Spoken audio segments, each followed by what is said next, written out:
Good afternoon and welcome to another Happy Paws Sunday afternoon chat. I am very pleased this week to have two guests with me, Lisa, who many of you will know from Happy Paws, our founder, and Megan from Setter Help Europe. I'm going to chat with them in a moment. Before I do the usual YouTube stuff, please like and subscribe and share this video if you could so we could grow our channel. And please also remember the reason why we started our Sunday afternoon chats was to raise money for our 10th anniversary legacy appeal, which is going great at the moment. We're really happy. People have been so generous. But if you would like to give a donation, please look for the link below and give a donation, however large, however small. We would be incredibly grateful.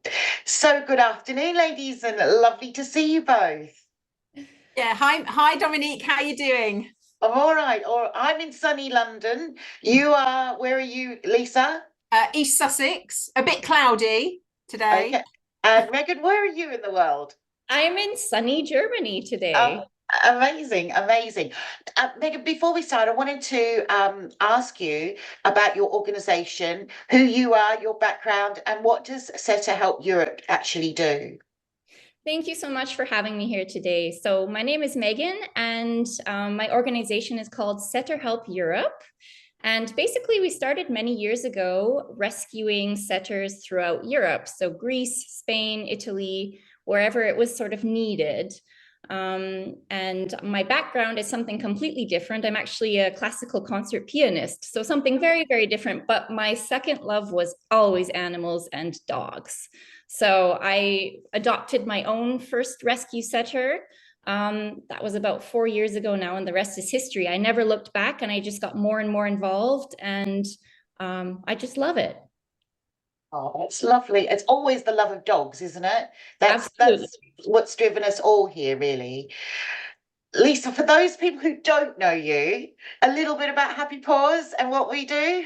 Yeah, well, we rescue mainly our breed of choice is the golden retriever, but also cocker spaniels sometimes, and maybe a few labs, and the occasional English setter too, which brings us nicely on to how Megan and I met, really, I guess. See, the topic of our conversation today is rescue organisations working in partnership to save more dogs. I mean, that's such an interesting topic to me because I kind of, I guess, in my naive well thought that each rescue organisation might be separate, but in reality, you actually work in partnership quite a lot, don't you? Yeah, definitely. Yeah, it's a very important part of rescue. Um, and it opens up so many different other channels for you. And also, but the main point is that I think, sort of like more dogs get rescued if people work together and build really strong relationships, on a personal level. How did you two meet?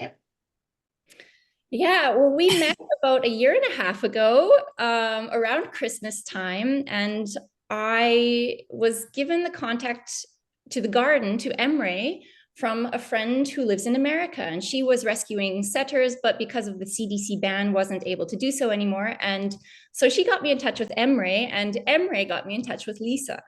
So we just got on right away from our first phone conversation. We just hit it off, and we thought this is going to be a really good thing for both of us.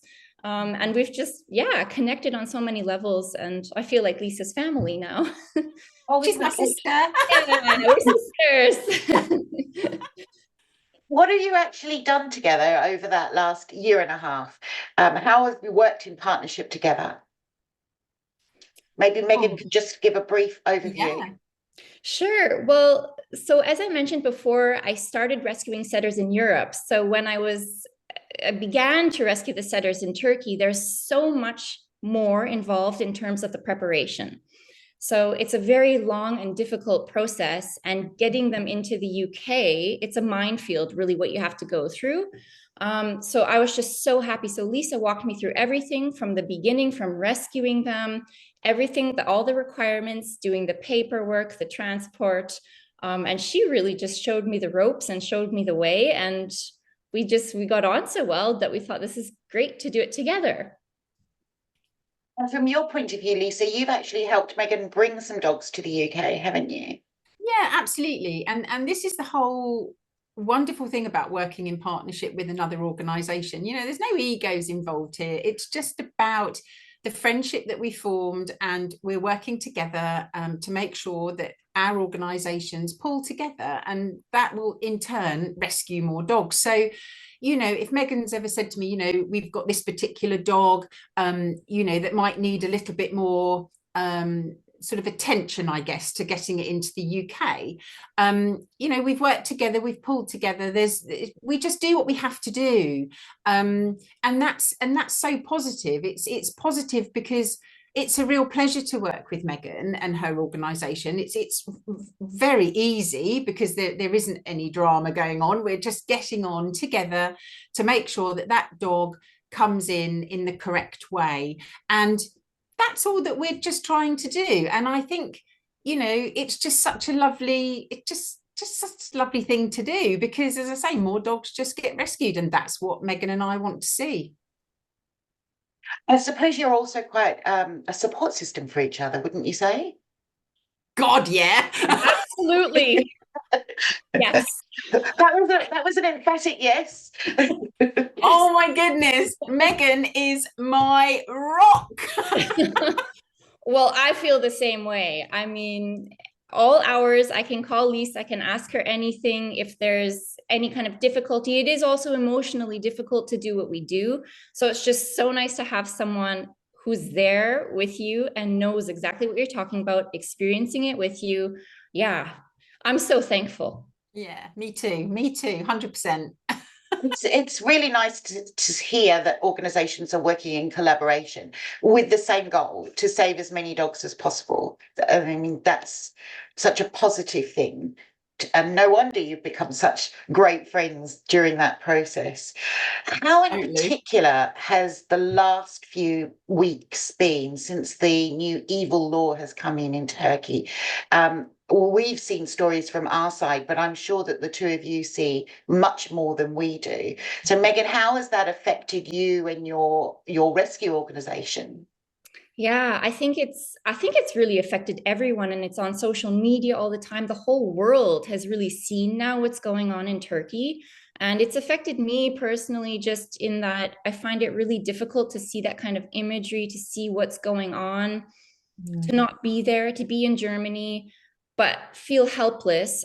So I just try to remind myself all the time to focus on the positive, focus on the dogs that we are able to help, the dogs we are able to get out. And yeah, I've received a lot of messages from people who are asking what's going on, how they can help. So yeah, it's a really devastating situation for everyone, for the dogs, for the people living there who have to experience that. So it's yeah, it's very, very, very difficult. I know, particularly for you, Lisa, it's been a really difficult couple of weeks, hasn't it?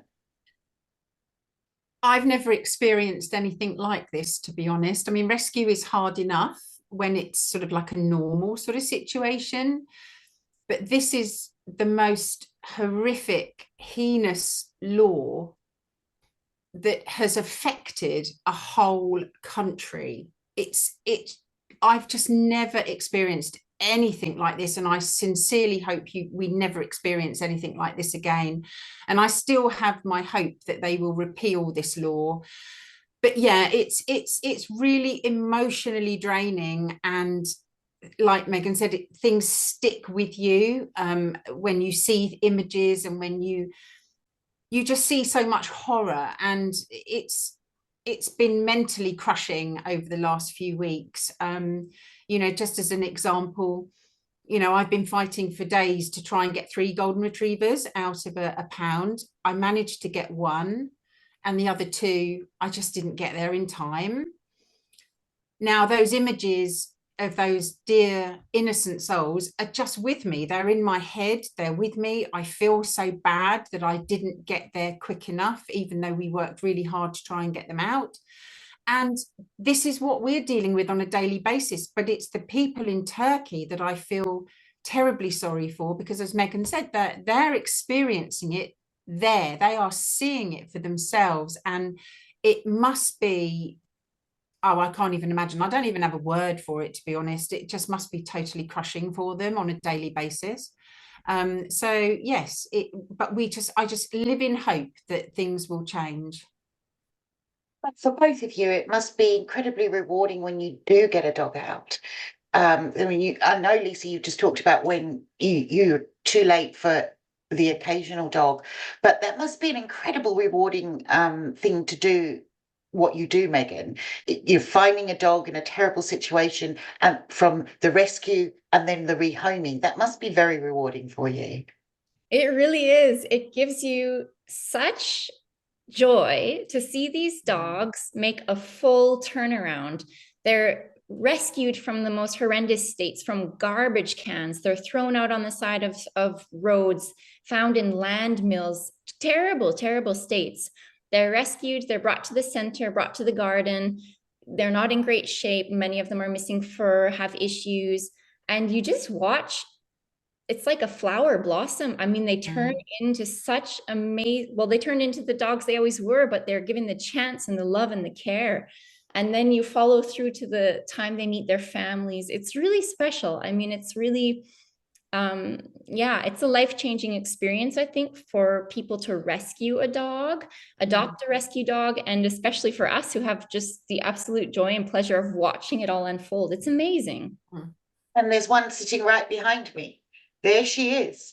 She's in her bed today. She hasn't been around for the last. Oh, there she is, looking up. She knows when I'm talking about her. That's my little Layla, Meghan. She's a Cocker Spaniel, my second rescue from Lisa, and she's my little mascot, as you can see. But it's been very hot. She's been under my desk the last few weeks. So what's next? What are you working on together at the moment? Well, Meghan's got I don't know, how many setters have you got over there now? I've got 7 there now. Yeah. And so that's 2 flights then. yes, that's right. Yes. 7 over there now. And then we've got Millie together. Oh, yes. Oh, Millie. Oh, love Millie. Millie, tell us about Millie. Oh, go on, Megs. Tell everyone about Millie. Well, little Millie Moo. So we met Millie when we were over in Turkey together in March. And yeah, we were driving around. We had gone to some of the feeding stations, and then we made a stopover at the vets. And there was Millie and Ozzy. So 2 beautiful, amazing dogs. They were sort of in a cage. They were being quarantined for health issues and just to be looked over. And we both looked at each other. We saw the dogs and we just said, yeah, we've got to get these dogs home. Well, they came. Yeah. Literally like that minute. You know, we sort of got Millie and Ozzy out, got them in the sunshine, and Meghan and I were like, this is just fate, because we were just happened to be there and it was lovely. And you know, Millie, didn't she, Meg, she had quite a lot of had to have quite a big operation, which was very successful but was quite expensive, so we took over her veterinary care.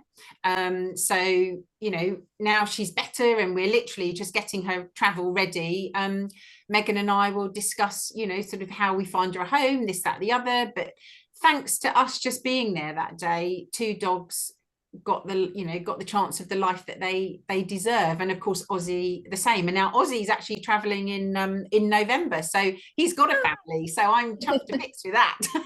Yay. Joint adoptive parents you are at the moment then, aren't you? Yeah. We're 2 very special aunties to you know, the setters and the retrievers. Absolutely. Yeah. Definitely. So how can people help? You know, I know that there's we get a lot of comments on our videos, whether that's on YouTube, on Instagram, on Facebook. How can I help? So for you, Meghan, how can people help you rescue more dogs? Well, help comes in many forms. And I think basically any way a person is able to help will be help for us. So if they're able to donate financially, that is really the basis of how many dogs we're able to rescue, because it is expensive. They do need medical care. And there's only so much we can do with a limited budget. So if people are able to donate, even if it's a small amount, it really does help and it goes a long way. If people are able to share our posts on Facebook, that helps, because then somebody sees who may have not seen before. If people know, a network of people, just word of mouth, speaking about where they adopted the dog from, might find a home for another dog. Yeah, it just basically any way a person is able to help, volunteering. Yeah. Absolutely. And for Lisa, what do you need more than anything in the world right now? Well, you know, bag full of money would be really handy, you know. Or suitcase. Too. Yeah. Yeah. You know, yeah, I mean, I think I have to underline what Meghan has just said. I mean, that's obviously incredibly important. And you know, but it always pains me to sort of say about funding and money, but that's the lifeblood of any charity or organization. Without really strong support, which we're very fortunate to have, and I know Setters Europe is, but the fundamental thing is, the more money that we have, the safer the centre is, the more dogs that we can rescue. And because both of our organisations do everything that we possibly can for these dogs before they arrive, so they have the best of everything, and that takes funding. So yeah, that's me basically. You're right, Lisa. Charities are always asking for money, but it's just the reality of it. The more money we raise, the more dogs we can save. And that's it, really. You have to have the funds in place at the same time as your heart being in place. Yes. Yeah, and that's exactly right. And both of our organisations are so committed to providing such a high standard of care. You know, I've obviously seen Meghan Setters. They have exactly the same care as the Happy Paws dogs do, because the standard is so high. And we want them to have the best. We don't want them to go short of anything that they need. They have the best food, the best veterinary care, the best transport. They have everything that is set out so that they are happy and healthy and can travel to the UK and ultimately settle down with their family. And we know that both of the charities have the best supporters in the world, don't we? Yay! It is heartwarming to see how generous people are with their time, with their hearts, and also with their donations. I know from your point of view, Lisa, you put out an urgent appeal, and people are just so generous, whether it's £1, £5, or, you know, the other day I know somebody gave £500, which was just incredible. But we couldn't do it without the supporters, could we? No, not at all.